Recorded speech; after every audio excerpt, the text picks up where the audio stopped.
Salut à tous, j'espère que vous allez bien. Notre petite vidéo mise à jour sur le Bitcoin et sur l'Ethereum. Donc aujourd'hui, on va voir si la structure a changé. Si oui, on se prépare pour la suite. Mais avant de commencer, comme toujours, je tiens à remercier la communauté. Merci énormément pour votre temps, like, commentaire, partage. Si vous n'êtes pas abonné, n'hésitez pas à le faire. Ça me ferait vraiment plaisir et ça aiderait énormément la chaîne. Vous pouvez aussi me suivre sur Twitter et sur Twitch pour ne pas louper mes prochains lives. D'ailleurs, si vous voulez voir la rediff du live d'hier, vous pouvez voir ça, vous avez le lien du Twitch dans la description. Voilà, donc sans plus tarder, on va attaquer la vidéo. Let's go.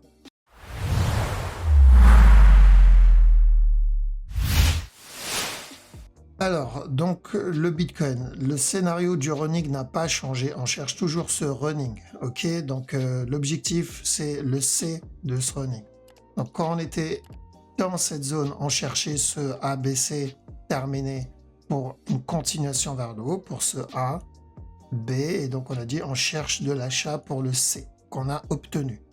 Une fois le C terminé, on a dit ok, maintenant que cet expanding est fini, on va chercher le C du potentiel régulier pour ce A là.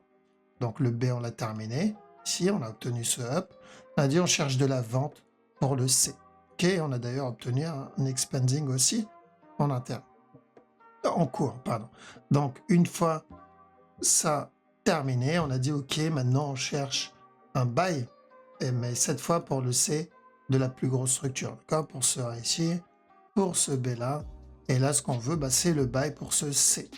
S'il valide bien tout ça, si tout est respecté, pour le moment on n'est pas loin du 100%, mais si tout est respecté, une fois que ce C est terminé, on ira chercher encore de la vente. Ok, on ira chercher encore de la vente, donc il reviendra casser ce bas encore une fois.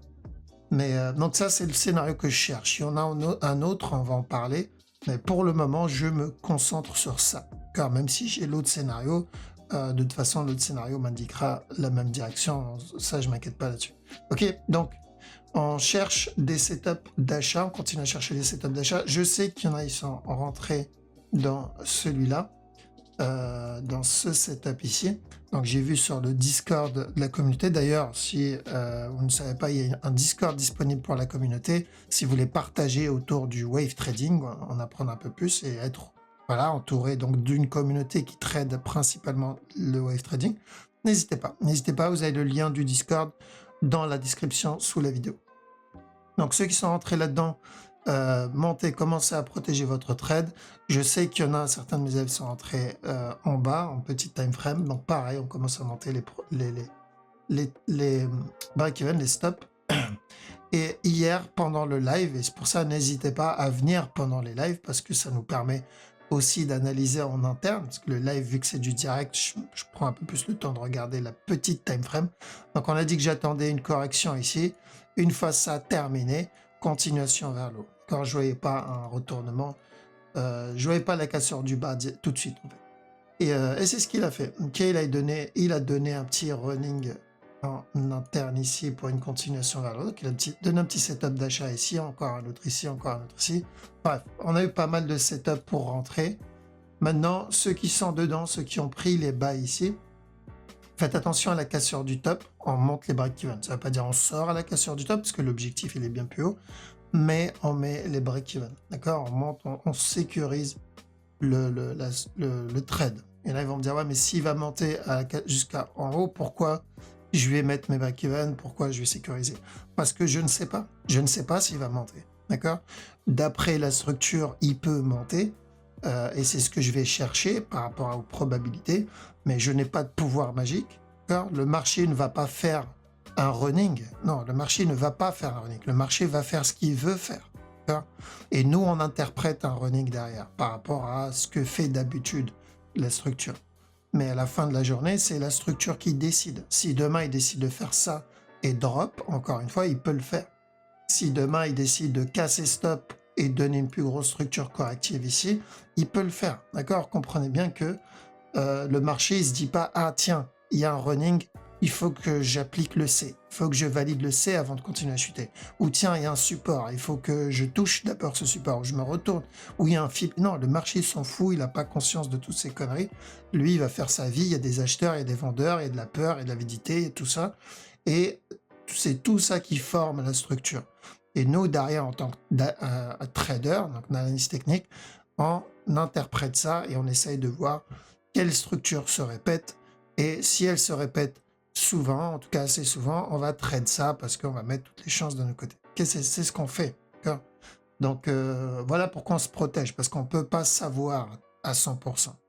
Il y a une bonne probabilité, mais il y aura toujours une petite partie où on doit se protéger contre ça.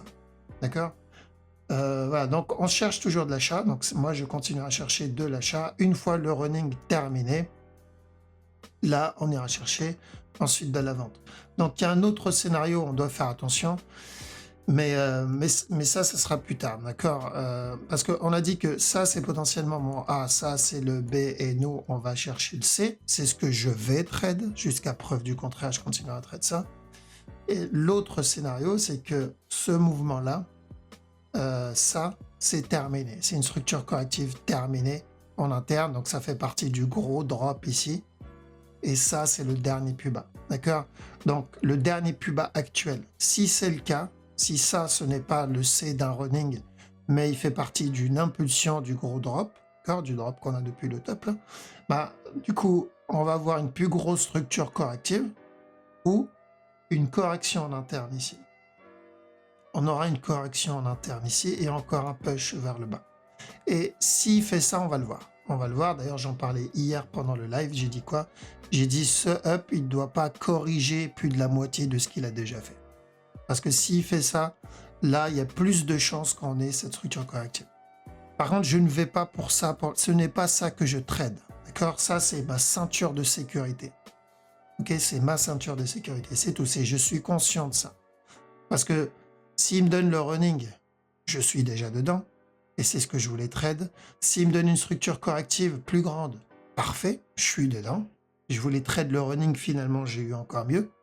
Maintenant, si je le vois me donner une structure corrective en interne, genre il corrige tout ce qu'il a fait, donc il est en train d'invalider le running. Ça tombe bien, j'ai mis un break-even au top. Heureusement que j'ai prévenu toute la communauté de le faire. Donc tout le monde est protégé. Et maintenant, on sait la suite. On sait que ça, c'est potentiellement une continuation. Donc, voilà, il n'y a pas de surprise. Donc ça, c'est plus une ceinture de sécurité. C'est pas ça qu'on va trade. Ce que je vais chercher à trade, c'est le running, le C du running, donc le buy. Et dans cette zone, on ira chercher ça jusqu'à preuve du contraire. Et on reviendra à ça quand on sera dans cette zone. Ok, voilà. Donc comme ça, j'ai couvert les deux scénarios que j'avais en tête. Long terme, c'est la même chose. Des investisseurs, j'ai fait une vidéo exprès rien que pour ça. N'hésitez pas à aller la regarder, je l'ai postée hier. Donc c'est stratégie d'investissement pour débutants. Et il n'y a rien d'autre à faire. Pour investir, il n'y a rien d'autre à faire. C'est aussi simple que ça. Ethereum, c'est la même chose, d'accord? On cherche toujours la même chose sur l'Ethereum, un running flat. Tant que ce mouvement-là flag, bien sûr, on continue à chercher des flags et non pas des corrections. Parce que s'il vient corriger, imaginons il casse le top, et il vient corriger 50% du move, on oublie. Ok? Parce que là, ça annonce une structure corrective pour encore une continuation. Comme le Bitcoin. C'est la même chose que Bitcoin, c'est la même analyse. Mais tant qu'on a des flags, on va chercher un running. ADA, c'est le régular, parce que lui, il n'a pas cassé le bas, donc la même chose que le Bitcoin. Mais tant qu'on a des flags, on va chercher le regular flat. Okay? Alors, qu'est-ce qu'on a d'autre? Lui, on va zapper l'XTZ pour le moment. Quoique, non, l'XTZ, on a vu quelque chose d'intéressant hier pendant le live. Mais c'était pas sur Binance que j'ai vu ça. XTZ, c'était sur là. Ok, là j'ai un peu plus de data. Donc XTZ, on surveille ça. Donc on fait attention. La petite structure, j'aime pas, car ça ne change pas. Mais la grande structure, ça peut être un magnifique running en préparation. Donc une fois le C terminé, d'accord, je pense pas qu'il soit fini, mais si j'ai des buy setup, je vais chercher un buy. L'objectif, le dernier plus haut ici. D'accord, pour ce gros A ici, le B là. Hop, on va séparer. Et le C ici. D'accord, donc ça peut être vraiment une belle structure s'il la valide. Donc comment il invaliderait cette structure? C'est s'il casse ce dernier plus bas ou s'il corrige ici. Donc si j'ai ça, j'oublie le running. S'il casse, j'oublie le running. Mais tant que j'ai ni l'un ni l'autre, je vais chercher des buy setup sur le XTZ. Mais là, je parle, attention, je parle en daily. Hein. Donc, pour moi, le C n'est pas fini. Hein. Il peut très bien faire ça, ça, monter encore, faire ça, et ensuite donner le set journey. Mais au moins, connaître la direction long terme, c'est une très bonne chose parce qu'on sait que maintenant, une cassure du top, c'est ce qu'on recherche. Ok, donc XTZ long terme, c'est nickel. Par contre, court terme, bon, bah, va falloir patienter. Okay, patienter parce que, comme je viens de le montrer, on va avoir encore ça et ça encore. Ok, qu'est-ce qu'on a d'autre? Le DOT. Donc, DOT, idem. Pour le moment, running, mais je reste à l'écart en trading sur le DOT. Par contre, je cumule pour de l'investissement. Je fais du DCA dessus parce que le DOT fondamental est plutôt propre. Mais trading, je reste à l'écart. BNB, pareil, je cumule. Trading potentiel régulier, comme on l'a vu dans la dernière vidéo, parce qu'il n'a pas cassé ce bas. Donc, si vous avez des flags, l'objectif, il est au top. On fait attention au top, parce que si ça, c'est mon A, ça, c'est mon B, on peut avoir encore un C. Et ce qui correspondrait à ce que nous fait le Bitcoin. Parce que si le Bitcoin valide le running, donc un up et ensuite un drop, bah, ça fait que... Attends, on va mettre ça. Donc un up et ensuite un drop. Donc si le Bitcoin valide cette structure, bah, le BNB, du coup, ça peut être la même chose. Sauf que c'est plus pour un regular flat. Un up et ensuite un drop. Donc on fait attention à ça. Qu'est-ce qu'on a d'autre? SFP, il a cassé le bas. Je reste à l'écart, d'accord? Parce que j'aime pas... on peut se dire, oui, on peut aller chercher un running, c'est possible. Mais j'aime pas ça, d'accord? J'aime pas ce mouvement-là. Donc, je vais pas trade le SFP, mais rajouter, si je veux cumuler du SFP, pourquoi pas. Le LIT, pareil que le SFP. Alice, c'est plus propre. Donc ça, on l'avait déjà vu. Je vous ai dit de tous les alts ici, genre entre SFP, LIT et tout. Le plus intéressant en termes de structure, bien sûr en termes de structure, pas de fondamental. Le fondamental d'Alice ne m'intéresse pas du tout, je le trouve pas exceptionnel. Mais en termes de structure, c'était plutôt le Alice qui était sympa. Donc on a déjà validé ça, qu'on avait vu pour de la vente. Et quand il a cassé ce bas, on a dit de chercher de l'achat pour le C. Une fois le C terminé, ça sera une continuation vers le bas. D'accord? Est-ce qu'il se rapproche à peu près du Bitcoin pour la majorité? Donc ça, on surveille ça un peu partout. Et Pulse et Ray, de toute façon, Pulse, pas de trading dessus. Et le Ray, pareil, j'attends, pas de trading dessus. Même s'il il est en train de me donner un petit setup d'achat ici. Mais je l'ignore, d'accord? Parce que la structure, elle est pas propre. Pour moi, j'ai besoin qu'elle se développe un peu plus. Donc, je me concentre sur la base. Je sais que le Bitcoin va faire bouger la majorité.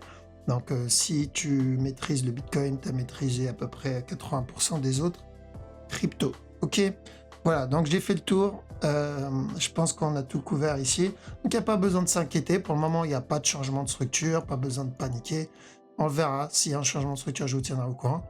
Mais la direction reste de même. Ok, donc pas de surprise depuis maintenant, mais depuis presque un mois, même plus en tout cas dans cette structure.